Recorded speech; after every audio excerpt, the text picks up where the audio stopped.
আমরা যখন নবী সাল্লাল্লাহু আলাইহি ইসলামকে সালাম দেই, দরুদ পাঠ করি, বিষ্ণু সাল্লাল্লাহু আলাইহি ইসলাম কবর থেকে ওই সালামের উত্তর দেন। উনি উনার কবরে এখনো জীবিত অবস্থায় আছেন, হায়াতুন নবী। তবে আমরা এখন যেরকম জীবিত এরকম নয়, বারজাকি জগতের জীবিত। তিনি ইন্তেকাল করেছেন, মৃত্যুবরণ করেছেন, তিনি বারজাকি জগতে চলে গিয়েছেন, কিন্তু সেই জগতে তিনি জীবিত।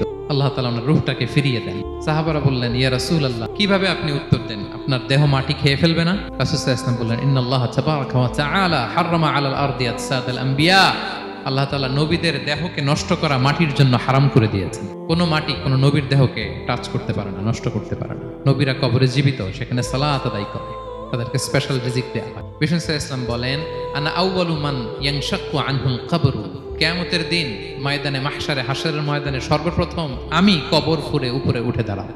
এবং হাশরের ময়দানে উনি কোথায় দাঁড়াবেন? ওনার জন্য একটা স্পেশাল জায়গা থাকবে, জায়গাটার নাম হচ্ছে মাকামে মাহমুদ।